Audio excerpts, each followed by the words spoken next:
have now had political assessment and political agreement on a text. Obviously, the process in our country is that formal legal advice is sought from the Attorney General as to the constitutional compliance of the text. Ah, yeah, kicking it to touch. Okay, it's 1:45, 1854 10 494. Ashley, good afternoon. Good afternoon, David. How are you doing? You're calling me from Aix-en-Provence in France. That's correct, because I listen to your show most days through my smartphone, and I find it very illuminating. Very good. It's a very good ad for smartphones, actually, isn't it? When you think about it, you sent us a very interesting email, and your view is very broad views of this. Yeah, go ahead. Do you want me to read it, or will you give me the? Yeah, I'd like you to read it, please, okay, because there's a lot of speakers. Okay.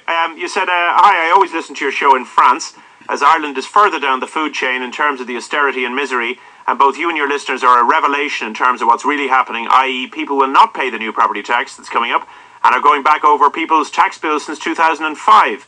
Having gone from 700 years of British occupation to banker occupation," very good, "you keep asking what can we do.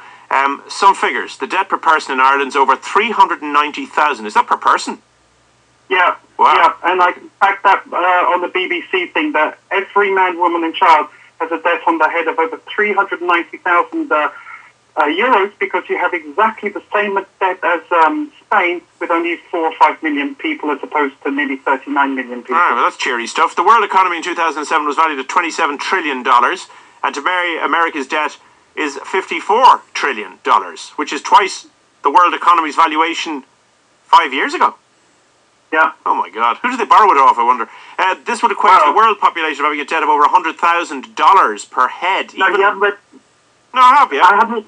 No. I said if these figures seem bad, the toxic debts, these are the toxic debts, the credit default swaps and that, hidden in the shadow banking, is valued at $700 trillion. Wow. So there's no upside to any of this, is there? Well, this is what I'm trying to say. I mean, I'm not pessimistic or anything. I'm just trying to, like being in the Titanic. Well, it's not the cheeriest email I've received this week, it has to be said. But you're not pessimistic, you're just telling it as it is, yeah?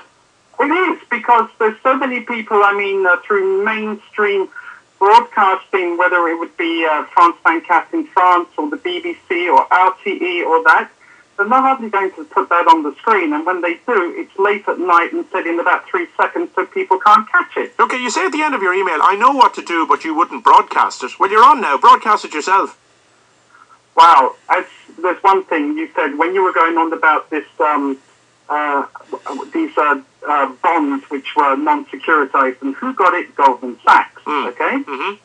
Now, Goldman Sachs, our dear friends in Goldman Sachs, are in fact the people who actually crashed the system in 2008 with a thing called naked short selling. I trust you know what short selling is. Do they know what short selling is? You know, or would you like to explain that to your listeners what short selling is? Well, I presume it's where you get out before the price crashes, and you've bet on the price crashing further down the line, and you can recoup your money. I mean, it's that's it in a nutshell, is it? That's it in a nutshell. And naked short selling means you don't even have to put up a cent. In other words, I could bet on your radio station going bankrupt by, on the one hand, betting on the figure today, and buying the stock and selling it tomorrow and putting you out of a job tomorrow. That's naked short selling with a 0 cents, okay? So are you saying that the country the Goldman Sachs and the bondholders are involved in naked short selling of our national position? Is that what it is? Well, that would be, I would say that would be worldwide, because there's such a tangled web of corruption through all these things like Citicorp, Goldman Sachs, HSBC, that sovereign states have long ceased to exist. And if you remember in 2008 when Gordon Brown saved the world, and they said, well, the countries are going to bail out the banks, but who are going to bail out the government? And this is where we are today. Yeah, the thing about it for me is that when you say, and Eilish, one of our texters, was on, she said, I've just heard about Goldman Sachs and Rothschild. I nearly keeled over when I heard it, that they hold a huge amount of our unsecuritized debt. Just in terms of that, I mean, why weren't we burning them? I got the impression that all of this was held by states, and so it wasn't fair because the EU wouldn't let us sort of burn Italy or burn Germany or whoever. But burning companies who knew what they were getting into, that's not a big deal at all. Well, this is correct, and this is the problem, because now it's the government, the lackeys. I mean, don't forget we live in kleptocracies, and the kleptocracy being the government of the criminals. And most governments are put in by lobbyist groups. I mean, look at all the people who lobbyist groups get the payroll to get them elected. Okay, but before we go, just over that, read my last line about the simple truth. Okay, the simple truth is no austerity measures will rebalance this debt. Our financial system is based on a flat currency, i.e. paper printed based on nothing. So it's not gold backed or anything like that. It's just we just print our own. What do they call it? Quantitative easing, isn't that what it's called? No, well, fiat currency. Fiat is F-I-A-T, like the car. It's Latin for basically laissez-faire. It means it's based on nothing. Yeah. And if you continue, and then I'll get back to this. The Chinese. All right.